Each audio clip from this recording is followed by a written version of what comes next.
کیا وہ چیزیں بنظر غائب غور سے ملاحظہ نہیں کرتے کہ ہماری اماں کا رویہ اپنے میکے کے حق میں کیا ہوتا ہے اور باپ کے والدین کے حق میں کیا ہوتا ہے؟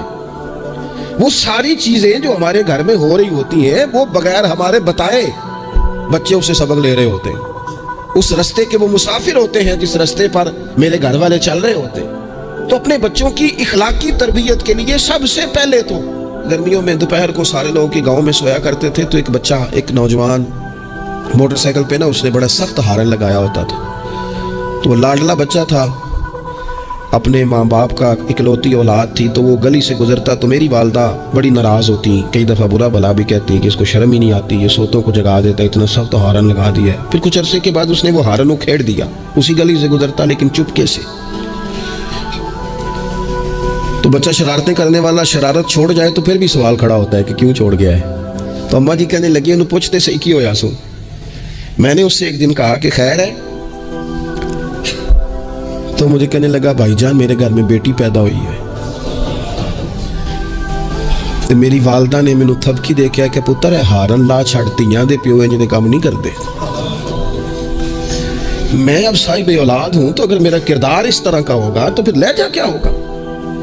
میں نے چھوڑ دیے سارے کام، چونکہ میرے گھر میں بیٹی آ گئی ہے اور میری ماں نے مجھے کہا ہے کہ بیٹیوں کے باپ کا یہ لہجہ نہیں ہوتا، ان کے انداز بڑے شستہ بڑے صاف ہوتے ہیں، چونکہ گھر میں بیٹی نے آنکھ کھولنی ہے، اس نے وہ رنگ دیکھنا ہے۔ میں ایک دوسری بات بھی آپ کو عرض کرتا ہوں، میں کھانا کھا رہا تھا، گھر کے اندر بیٹھا تھا، تو میری گھر والی مجھ سے کہنے لگی کہ باہر بچہ بڑا بلک بلک کے رو رہا ہے مدرسے کا۔ میں نے کہا جلدی سے بلاؤ۔ وہ بچہ اندر آیا تو وہ کانپ رہا تھا اور اس کی حالت اس طرح کی تھی کہ شاید تھوڑی دیر میں گر جائے۔ تو مجھے تو کھانا بھول گیا، میں نے کہا پتر خیر کیا ہوا کیا ہے؟ تو بولے تو اس سے بات نہ ہو سکے، ہانپتے کامتے تڑپتے ٹوٹتے جملے۔ تو میں نے کہا بیٹے کیا بات ہے، چھوٹا سا بچہ ہے۔ کہنے لگا میں نے گھر ٹیلی فون کیا تھا، میرے ابا جی پھر میری اماں سے لڑ رہے ہیں۔ حضرت صاحب جب وہ لڑتے ہیں تو ہم چار پائیوں کے نیچے چھپ جاتے ہیں، خوف آتا ہے، میری بہنیں روتی ہیں، ہمیں کسی چیز سے اتنا ڈر نہیں آتا کیونکہ ہمارا والد پھر ہماری اماں کو مارتا ہے، خوف آتا ہے۔ آج گھر میں نا پھر ابا جی اماں کو پیٹ رہے ہیں، میں نے فون کیا تھا تو بہنیں رو رہی ہیں، آپ دعا کر دیں ہمارے گھر میں سکون ہو جائے۔ ہم تو اپنے بچوں کی آنکھوں میں آنسو نہیں دیکھ سکتے، پر یہ کس نے رلایا ہمارے بچوں کو؟ ماں باپ نے مل کے۔ کس نے تباہی کی؟ ان کے خیالات کیوں بکھر گئے؟ اتنا خوف کس چیز نے طاری کیا؟ یہ سکون کس نے چھینا؟ میں نے پھر ان کے والد کو بلایا، گزارش کی، اور مجھے امید ہے کہ وہ میری بات بھی سمجھ گئے ہوں گے۔ میں نے ان کو وہ سارے حالات سے آگاہ کیا کہ آپ کے بچوں کی نفسیات کہاں تک جا رہی ہے، پر میری آپ اس واقعے کے بعد میں سمجھا کہ شاید یہ ایک گھر کا مسئلہ تو نہیں ہوگا، جانے کتنے گھروں میں یوں ہوتا ہوگا، کتنے بچے خوف کی زندگی گزارتے ہوں گے، اللہ جانے اب کیا ہونے لگا ہے۔ تو اپنے بچوں کی اخلاقی تربیت کے لیے، اخلاقی بڑا پیار کرتا ہے باپ اپنے بچے سے، میں صحیح بتاتا ہوں، آپ بڑا پیار کرتی ہے ماں اپنے بچے سے، لیکن یاد رکھنا اس پیار میں کہیں وہ اخلاقی حدود کو کراس نہ کر جائے۔ یہ دیکھ لینا کہیں آپ کے لاڈ پیار میں کوئی ناجائز بات اس کے منہ سے نکلے کسی کے بارے میں اور آپ اسے قبول کر کے کہیں اسے تباہ نہ کر دیں۔ باپ میں نے دیکھا ہے یہ کام کرتے ہیں کہ بچے نے اگر کبھی کوئی تحفہ مانگ لیا ہے اور موقع آ گیا ہے تحفہ دینے کا تو باپ اوور ٹائم بھی لگاتا ہے۔ والد کہتا ہے اپنی فیکٹری کے مالک سے کہ میں تھوڑے تھوڑے کٹوا دوں گا، پر مجھے بچوں کے لیے گفٹ خریدنا ہے، ان کے کپڑے بنوانے ہیں، بڑی جان جوکھوں میں ڈالتا ہے، اور وہ کہتا ہے کہ میں اپنے بچوں کو مایوس نہیں دیکھنا چاہتا، میں اعلیٰ سے اعلیٰ چیز بھی لاؤں گا۔ پر آپ کو پتہ ہے اللہ کے پیارے رسول علیہ السلام نے فرمایا کسی باپ کا اپنے بیٹے کے لیے، اپنی بیٹی کے لیے سب سے بہترین تحفہ یہ ہے کہ وہ اپنے بچوں کو اچھا ادب سکھا دے۔ یہ سونا تحفہ دیا ہے باپ نے کہ اس بچے کو اس نے اچھی تربیت سے روشناس کرا، یہ خوبصورت تحفہ سونا ایک کمال کر دی والد نے کہ اس نے اپنے بچے کے آداب زندگی میں ایک اچھے ادب کا اضافہ کیا۔ آپ نہ ہزاروں کا لاکھوں کا تحفہ لے کے آئے لیکن اس کی اخلاقی تربیت کریں، اس کے کردار میں جاذبیت پیدا کریں۔ ہو نہ آج بھی کوئی ماں ایسی جو غوث پاک کی ماں کی طرح کہے پتر بھوک کاٹ لینا پر جھوٹ نہ بولنا۔ ہو نہ کوئی ماں آج بھی ایسی جو بابا فرید کی ماں کی طرح یہ کہے پتر تجھے شکر پسند ہے پر ملے گی تب جب تو نماز پڑھ کے مصلی اٹھائے گا۔ ہو نا آج بھی کوئی خواجہ بختیار کاکی کی ماں جیسی ماں جو سارا دن گھر میں سپارے پڑھتی رہے اور 15 سپارے یاد ہوں اور صبح شام پڑھے. او خدا کے بندو، کچھ چیزیں ایسی ہیں جو کردار کی روشنی سے نور پاتی ہیں، جو صرف عمل کے حسن سے دنیا کو حسین کر دیتی ہیں. بچوں کی روحانی تربیت، اخلاقی تربیت. ہم نا جو بچوں کو سبق دے رہے ہیں وہ محدود زندگی کا دے رہے ہیں. ہم مسلمان ہیں، ہمیں ہمارے دین نے کہا ہے کہ زندگی 60-70 سال کی نہیں، اس کے بعد بھی ایک زندگی ہے جو ہمیشہ رہنے والی ہے، ختم نہ ہونے والی ہے. ہم نے بچوں کو جتنے اسباق پڑھائے ہیں وہ دنیاوی زندگی کے لیے، روزی روٹی کے لیے، کاروبار کے لیے، شادی نکاح کے لیے. لیکن ہمیں ہمارے دین نے کہا ہے کہ انہیں وہ سبق بھی دو جو قبر میں بھی انہیں کامیاب کرے. قوا انفسکم واہلیکم نارا، خود بھی دوزخ کی آگ سے بچو گے اور اپنے بچوں کو بھی بچاؤ گے. یہ اہتمام کرو. تو وہ خاص خوبصورتی جو ہمارے دین نے کہا ہے کہ ان کی اخروی زندگی میں ان کے کام آئے. دیکھیں نا، نبی پاک صلی اللہ تعالیٰ علیہ وسلم نے 3 چیزیں ہمارے ذمے لگائی. فرمایا اپنی اولاد کو سکھاؤ. یہ باپ کے ذمے لگائی ہیں حضور نے چیزیں. ماں کے ذمے لگائی. فرمایا یہ اپنی اولاد کو سکھاؤ. 3 چیزیں. یا رسول اللہ صلی اللہ علیہ وسلم کون کون سی؟ فرمایا ایک تو اپنی اولاد کو اپنے نبی کی محبت سکھاؤ. اس کا مطلب ہے ابا کو نعت پڑھنی چاہیے نا. اس کا مطلب ہے اماں کو نعت آنی چاہیے نا. اس کا مطلب ہے حضور کے قصیدے یاد ہونے چاہیے نا. اس کا مطلب ہے نا کبھی بازو تھام کے باپ کا ہے نا پتر چل آج فلان جگہ تجھے لے جاؤ، وہاں مدینے والے کی باتیں ہوں گی. اس کا مطلب ہے کہ اسے باپ کو ان سارے رستوں کا تعین تو بیٹے کا بازو تھام کے اسے کتنی جگہوں پہ لے گیا ہے. چل ایک دن یوں بھی کہا تھام اس کا بازو اور اسے حضور کے مدینے بھی لے جا کر محبوب کے سامنے کھڑا. فرمایا اپنے بچوں کو اپنے نبی کی محبت سکھاؤ. اور فرمایا دوسرے کام یہ کرو کہ اپنے بچوں کو اپنے نبی کی اولاد کی محبت سکھاؤ. سکھائی حضرت عمر نے جناب عبداللہ کو، عبداللہ ابن عمر کو محبت، تو پھر انہوں نے محبت کی. اپنی اولاد کو اپنے نبی کریم کی اولاد کی، اہل بیت کی محبت سکھاؤ. اور تیسرا حضور نے ذمہ لگایا کہ اپنے بچوں کو قرآن پاک کی تلاوت سکھاؤ. یہ ماں باپ سکھائیں، پہلے خود سیکھیں پھر اپنے بچوں کو سکھائیں. انہیں کہ پتر آ بیٹھ میرے پاس بیٹھ کے قرآن شریف پڑھ، میں تجھے پڑھاتا ہوں. تلاوت کلام مجید تو ہر مسلمان کے لیے صحیح تلفظ سے سیکھنا ضروری ہے، تو پہلے سیکھیں پھر سکھائیں. تو ان کی اخلاقی تربیت، روحانی تربیت. 2 انسان کی تربیت کے مزاج ہوتے ہیں، ایک اس کی ظاہری تربیت ہوتی ہے، ایک اس کی باطنی تربیت ہوتی ہے. اس کے ظاہر کا بھی خیال کریں. نبی پاک علیہ السلام کے سامنے ایک بچہ کھانا کھا رہا تھا تو جہاں سے مرضی کھا رہا تھا، تو اللہ کے پیارے رسول صلی اللہ تعالیٰ علیہ وسلم نے فرمایا سیدھے ہاتھ سے کھاؤ اور اپنی سائیڈ سے کھاؤ، اللہ تمہیں برکت عطا کرے گا. بچوں کو اخلاق کا، آداب کا طریقہ بھی بتایا جائے. ہمارے ہاں نا شادی سے واپس آ کر، محفل سے واپس آ کر بچوں کو ڈانٹا جاتا ہے کہ آج تو آپ نے بڑی انسلٹ کرا دی، آپ کو روٹی نہیں کھانی آئی. تو بھئی یہ بچوں کو آپ ڈانٹے نہیں. یہ تو آپ کو چاہیے تھا کہ اس سے پہلے سکھایا جاتا کہ کھانا کیسے ہے، بیٹھنا کیسے ہے، جانا کیسے ہے، کسی سے سلام کلام کیسے کرنا ہے. یہ ڈانٹنے کی بات ہے؟ یا استاد کو چاہیے تھا کہ اپنی کارکردگی پر غور کرتا، بجائے اس کے کہ اپنی کارکردگی کو دہرایا جائے. الٹا آپ اس شخص کو ڈانٹ رہے ہیں جو زیر تربیت ہے. اور پھر بعض اوقات یہ ہوتا ہے کہ بچوں کو اس طرح ڈانٹا جاتا ہے. ہمارے صوفیاء نے لکھا ہے جب بچے پہ غصہ آئے تب اسے سزا نہیں دینی، ایک دن بعد سزا دو یا کچھ گھنٹوں کے بعد، اس لیے کہ غصے میں جو سزائیں دی جاتی ہیں وہ حد سے کراس کر جاتی ہیں. بچوں کو مناسب انداز میں سزا دینا بھی شریعت میں موجود ہے. سب سے زیادہ حضور پیار کرتے ہیں امت سے، لیکن نبی پاک صلی اللہ تعالی علیہ وسلم نے فرمایا 7 سال کے بچے کو نماز کا کہو اور 10 سال کا نہ پڑھے تو سزا دو. اسے مناسب حد تک تنبیہ کرو، سزا دے کے بھی پڑھاؤ.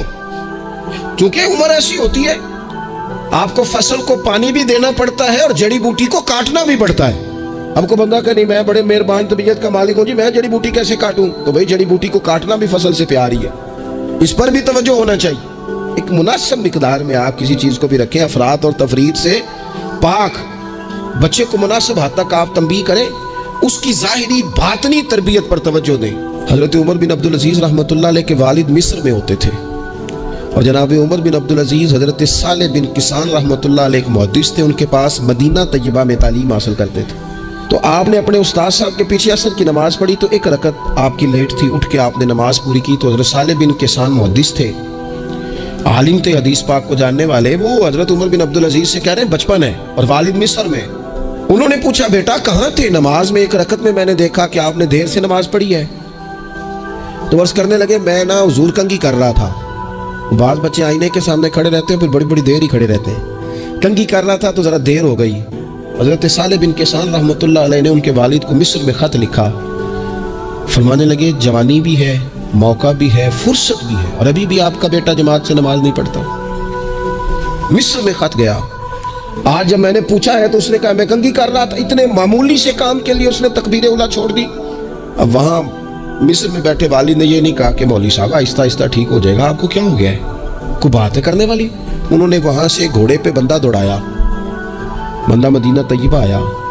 اس نے کہا جاتے ہی عمر بن عبدالعزیز کو لے جانا حجام کے پاس اور اس کے سارے بال اتروا دینا, اور اسے کہنا پتر جن بالوں کی وجہ سے نماز رہ جائے ان بالوں کو سر پہ نہیں رہنا چاہیے. تیری جماعت کی رکعت رہ گئی پتر, اتنا بڑا کام, اللہ کے حضور حاضری کا موقع تھا. پھر اس کا ریزلٹ کیا نکلا؟ حضرت عمر بن عبدالعزیز بادشاہ بنے. 39 سال عمر میں انہوں نے پوری امت کو خیر سے بھر دیا. حشام بن عبد الملک کے بھی 11 بیٹے تھے, جناب عمر بن عبدالعزیز کے بھی 11 بیٹے تھے. حشام جب دنیا سے گیا تو ہر بیٹے کو 10 لاکھ دینار آئے, اور جناب عمر بن عبدالعزیز جب دنیا سے گئے تو 11 بیٹے تھے اور 6 دینار تھے. اور جاتی دفعہ کہنے لگے پتر اپنے باپ پہ شکوہ نہ کرنا, تمہارا باپ بزدل تھا. 2 رستے تھے, یا تو میں اپنے لیے جہنم کٹھی کرتا اور تمہارے لیے جائیداد بناتا, لیکن میں بزدل تھا, دوزخ سے ڈر گیا, میں جائیداد نہیں بنا سکا, اپنے باپ کو معاف کر دینا. تو بچے کہنے لگے ابا جی ہم جس گلی سے گزرتے ہیں لوگ اٹھ کے کھڑے ہو جاتے ہیں کہ نیک باپ کی اولاد جا رہی ہے, اچھے باپ کے بچے جا رہے ہیں, ہمیں کوئی ضرورت نہیں جائیدادوں کی. وہ شخص جو یہ بیان کرتا ہے نا کہ 6 دینار چھوڑ گئے تھے, وہ کچھ کفن دفن پہ لگ گئے, کچھ اور کسی کام لگ گئے, 6 دینار کل بچے بچوں کے پاس, 11 بیٹوں کے پاس. لیکن وہ شخص کہتا ہے وہ جو 10 لاکھ دینار حشام بن عبد الملک کے بچوں کو آئے تھے وہ مسجدوں کے سامنے بھیک مانگا کرتے تھے.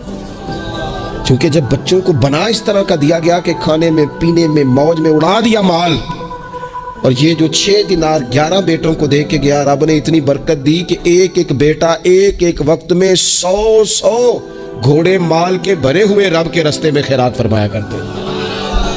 اصل دولت اولاد ہے, اصل دولت اس کا اخلاق ہے, اصل دولت اولاد کی اخلاقی تربیت ہے.